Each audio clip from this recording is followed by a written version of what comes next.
Hey, this is Maginoni, and welcome to another edition of The Good, the Bad, and the Disappointing. My good actually was a very close tie, but I figured I'm going to go with the title that I was wanting to read more, which was the one that just told me, read me first. And that is Superior Iron Man number 3. Now, Tony is a grade A jackass. He's on a jackass of all levels. It's like, he gives Daredevil sight just so this way he can get him under his wing and basically just, totally just control him. And he's doing it in such a cruel fashion. And then Daredevil's like, why are you acting like God, And Tony's like, no, you misunderstand. I've been acting like a human. So he's like on this whole new level of evilness. And I'm really, really enjoying this. Now, you can tie this in with Axis because it's like with an Axis, the heroes that are evil are kind of like, no, we want to be this way. And so this version of Tony's going to be around for a while yet. And I'm really, really enjoying this run. The very end, though, was also a really touching moment because Daredevil goes to meet Happy, and he's like, his vision is wearing out, and he just wants to see him. And I thought that was just like a really, really strong ending to this book. So overall, I thought that this was a very, very solid read for me. Okay, the bad. Earth 2, World's End. Okay. Basically, this is what my feeling is with World's End. This is a huge story, right? Even when you combine it with the Earth 2 book, it's still bigger than what they're trying to accomplish here. With the page count. To me, this seems like it's really rushed. It seems like what's going on is they have like basically a board and they have plot points. And all they're trying to do is just connect to the different plot points. And they're trying to do it as quickly as possible. So this way they can get to the Convergence storyline and everything after that. The Future's End and all that stuff later. The war between the Anti-Monitor and Darkseid. And this is basically just his resurrection. Miracle Man going, it's all my fault. I shouldn't have done what I did.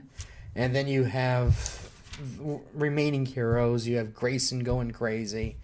And it's just jumping. And for me, I can't get a sense of a grounding. I don't have a point in the story where I can focus on and go, this is what's really going on. I'm developing characters. It's just, okay, here's that, and then now we got to go over here. Oh, guess what? Something big is happening over on this side of the universe. And it's just all over the place. And even when you get to the ending, the art's okay at times, but then when you get to the end, when you're dealing with the Furies, the way these Furies look, and the Elementals and stuff like that, to me, this looks just like a bad Power Ranger cartoon. And there's just no consistency. The art's all over the place.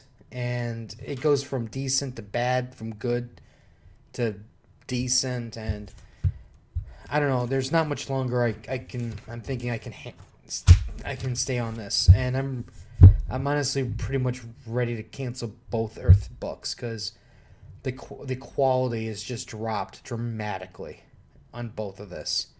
I'm to the point now where I couldn't give two flips about the war. I just don't care. I don't even think, for me at least, it's even building up to the point where I want to see the big battle at the end. I just don't care. And if you can't do that for me here, we have a problem later on. My disappointing is Avengers number 28. Now here's the deal.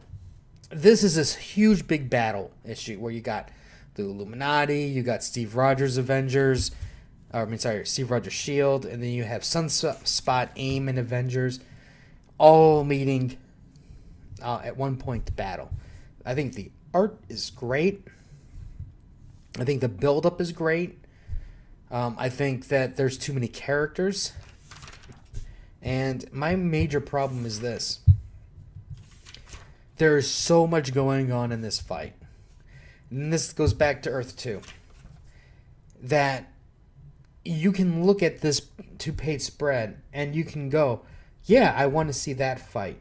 Yeah, I want to see this fight. I want to see that fight.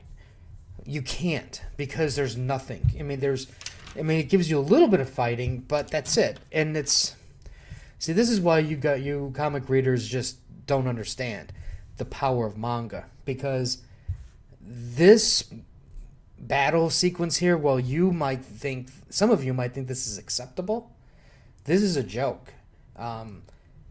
In a manga, they would take each one of the key battles and they would really spend time and develop the battle. People would be powering up. There'd be, emotional moments, and it would just be a big fight. And the non-important battles they'll probably gloss over really quick, but it would still be more than just, hey, there's Miss Marvel fighting Captain Britain. That's it. They're fighting. And at the end, there's no true resolution in the battle. And that, because all they're trying to do is they're just trying to get to the key moment in time at the end of the fight, where that way they can change the story in a different direction. And that's what I'm telling you. You guys are really, truly missing out on epic battles, because this, under normal circumstances, would have been a battle that probably would have lasted a year, and we probably wouldn't be tired of it, because it would have been so freaking cool. But anyways, there are good parts to this, because this really basically shows Reed calculating a little bit more, and it threw an interesting twist at the end. But I just couldn't get over the disappointing battle. And I understand there's just not enough pages, and even if you triple-sized this issue and then threw more fighting in it, it's still not enough, because there's too much going on. And so that's my disappointing of the week. Anyways, if you have any comments or questions, let me know. Let me know what your good, your bad, your disappointing is for this week. Like, share. I'll have more reviews later. So until next time.